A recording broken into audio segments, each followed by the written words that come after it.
Alright, so there are a lot of scientists throughout history who, their intent was to make the world a better place. Um, Many examples in the medical industry where people fought hard for a polio vaccine, things of that nature. Um, some vaccines are safe, some of them aren't. It all depends on the vaccine, but that's not what this video is about. This video is about doing the right thing because it's the right thing to do, and it's about utilizing things for their intended purpose. Um, One example is those vaccines that can be used worldwide to cure diseases. I was watching something recently on YouTube where they were talking about how there's a cure and then there's medicine for treating the symptoms, and that a captain of a ship, of course this is Star Trek, but Captain Archer and this other dude decided that they would give the medicine for the symptoms to treat the symptoms, but they wouldn't give them the cure. And this ultimately resulted in complete genocide. Um, I don't necessarily agree with it that way. But yes, very much so. There are a lot of things that we do, not vaccines in specific. There's a lot of things we do to different people, classes, or races of people that we feel are inferior. And then we keep those things to ourselves. And it's a terrible thing. Instead of being a closet racist, why don't you go meet some people?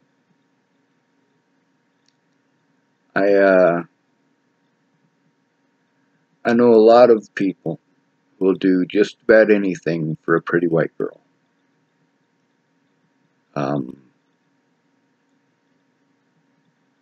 I don't know a lot of people who are going to do anything to help a homeless black man.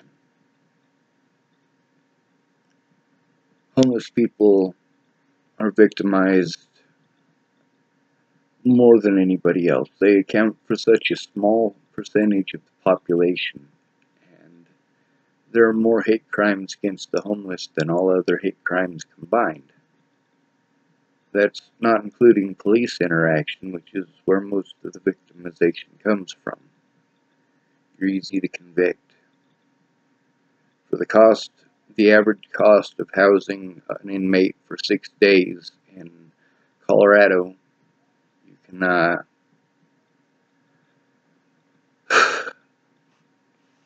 you can house that person for an entire month. If you figure every 6 days you can afford an $1,100 rent and have $100 left over for the average cost of housing an inmate in Colorado, you can house up 5 homeless people for what it costs to house one of them up in the county jail for a month.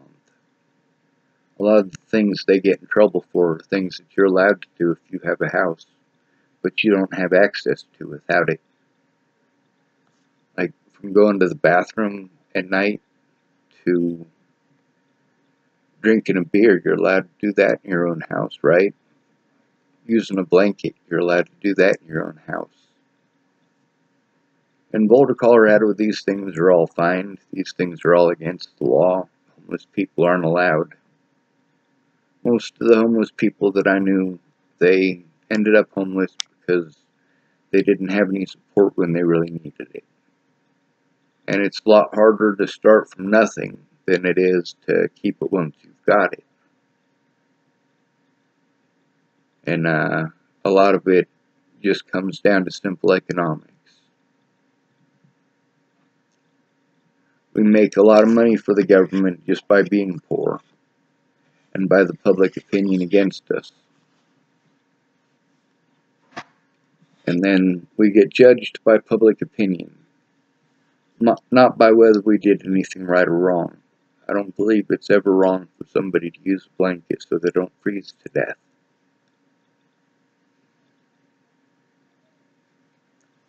A lot of these people ended up having to do so much extra work for getting busted one night with a blanket that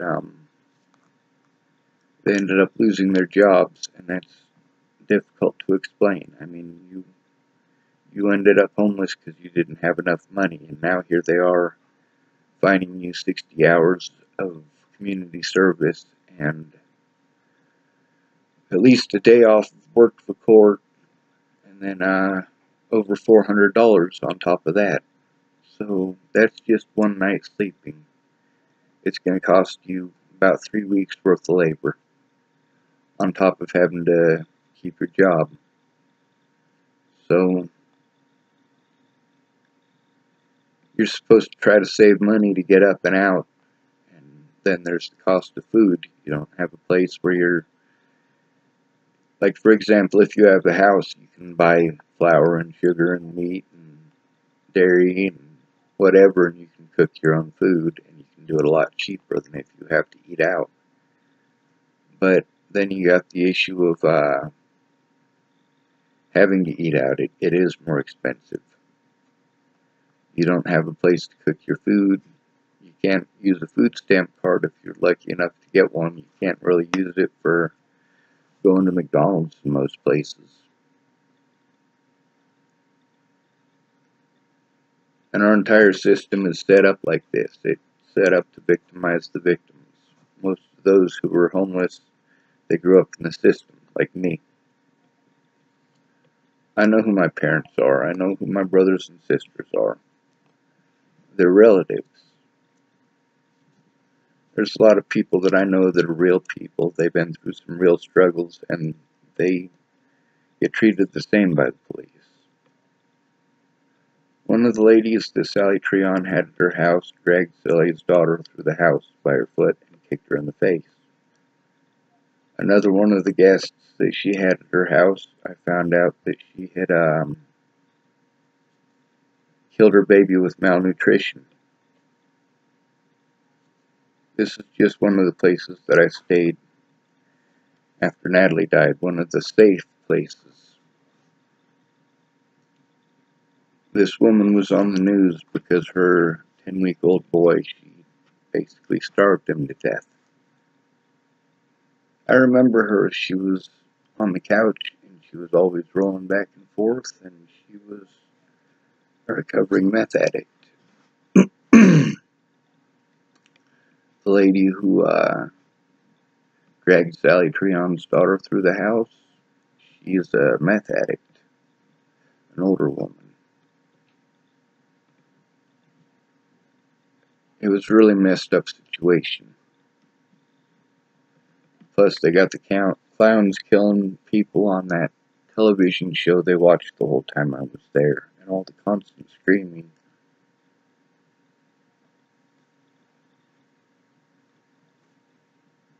They wanted to do the right thing by me, but I looked at their situation and I went, this is terrible. This isn't how people should live either. And yes, that's judgment, but that poor little girl, you know. And that little boy who was starved to death. He died of malnutrition. That was in Pueblo. That was after I left there, because that woman was pregnant while I was there.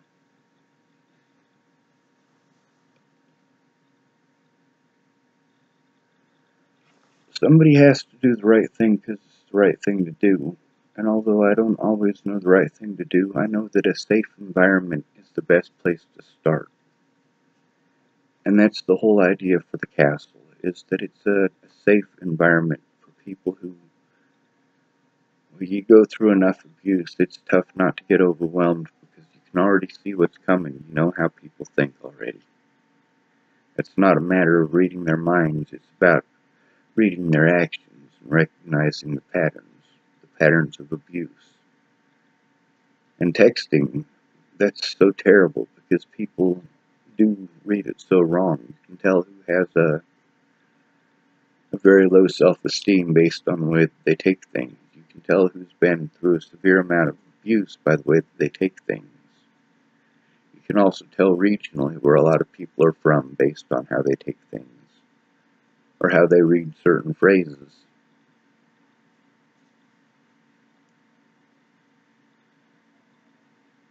I want to educate people on all these things that happen,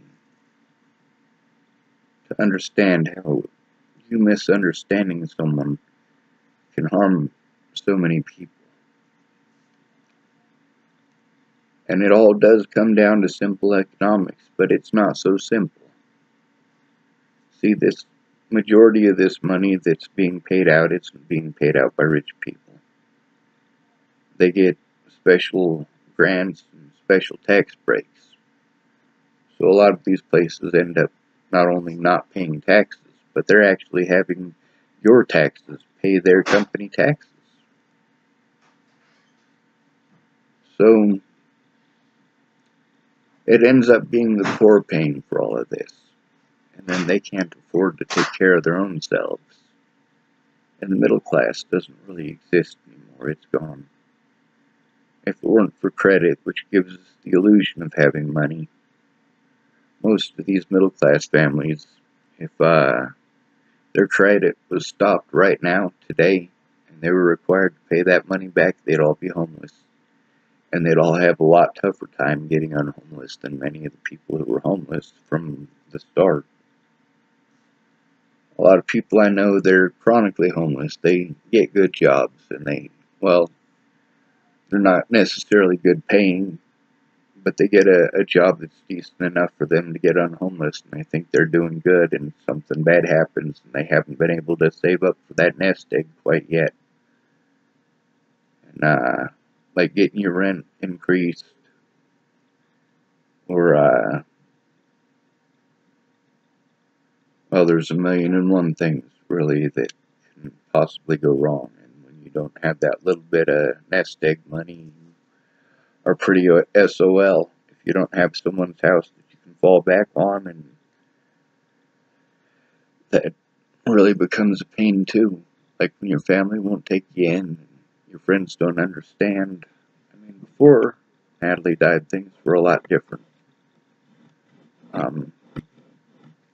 didn't really have a place to live most of the time, but I worked hard.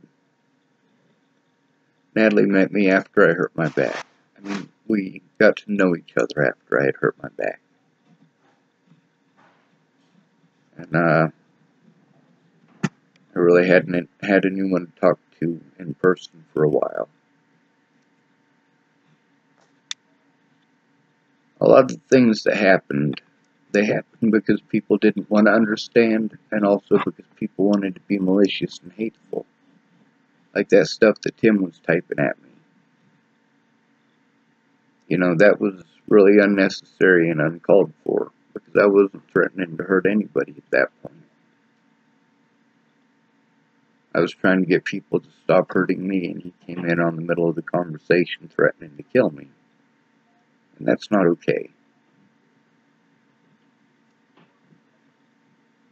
But these predators had to make me fear for other people.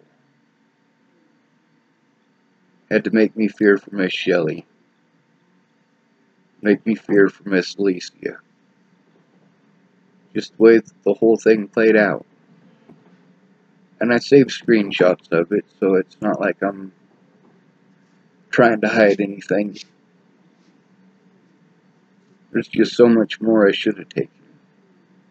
And without the technical ability to do so, it was difficult. But I got a lot of it now, and I got a lot of stories from a lot of other victims, a lot of people who have gone through the same thing. Boulder County, the way that they treat homeless people it's ungodly terrible. I mean, they put the bus station where you get off the bus right there next to the Pearl Street Mall. And then they put all the services miles around that. So you have to do a lot of traveling just getting off the bus in Boulder. And a lot of people, they go to Boulder because they hear there's decent people there. And then they realize that's not necessarily the case. There's a lot of people who are good to the homeless in Boulder, but there's also a lot of people who victimize them, and it's the people who see this constant victimization by the police and by the public that go, hey, I'm going to at least make sure those people are fed. It's much appreciated. If we could get housing, that's the number one thing that people need, but we have to jump through so many hoops. And then you got the police who are always trying to get their claws in on you because you're the easiest person to victimize. You look good on their record. Meanwhile, they're letting a bunch of child molesters and rapists go. They're letting the actual predators go. And because of public bias, a lot of these people who are trying to impress the Bollingers, or even the mother side of the family, they had their own set ways about them, their own ideas in their head. These are, lunacy, friggin' conspiracy type people who will lie and say anything to try to get you to, well, do what they want.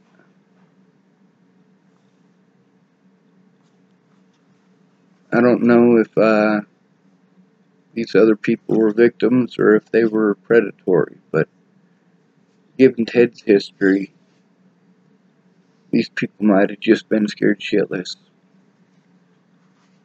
Somebody has to do the right thing because it's the right thing to do, even if it's just me. I did things very nicely for a lot of years, and I noticed it wasn't doing any good. People weren't listening. They didn't even try to understand. Well, you're being victimized. These other people are making excuses why you wanted it, needed it, chose it, or deserved it. And most of it comes down to people not making any effort to understand. A lot of those on the streets went through hell growing up. They got PTSD. They have issues with shutting down. Or they don't want to have your abuse, so they put up their fists and they're ready to go already. Get away from me. I'm done with it. Go away. And that's what their mindset is. And I was always more of the mindset if people are going to be mean and they're going to go out of I'm just going to go away. I'll go somewhere else. But there's a lot of people that I care about, even if they are junkies, even if they do wrong things, even if they're not perfect, because who's perfect? I ain't met the person yet. Somebody's got to do the right thing because it's the right thing to do. And exposing all the problems with our system, well, if I'm the only one who's willing to do that, then I'll do it. There's a lot of things I'm not willing to do, though.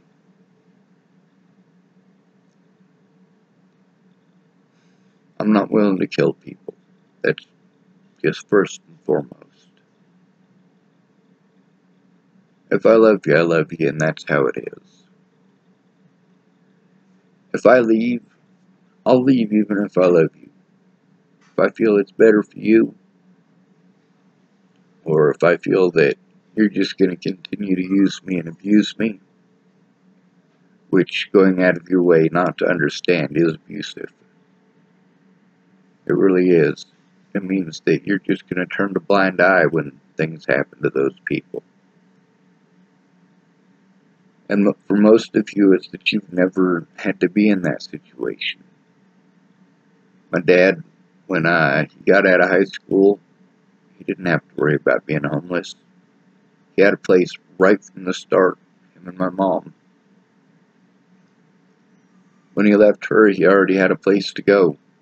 When he got together with my stepmom, Kathy, and he went to prison, and then he got out of prison, he wasn't homeless. He had a place to go immediately.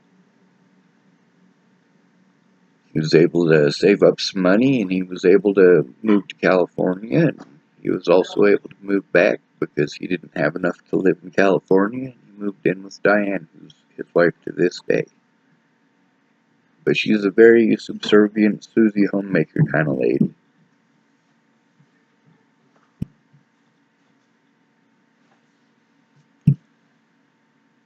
I guess this is a pretty long rant.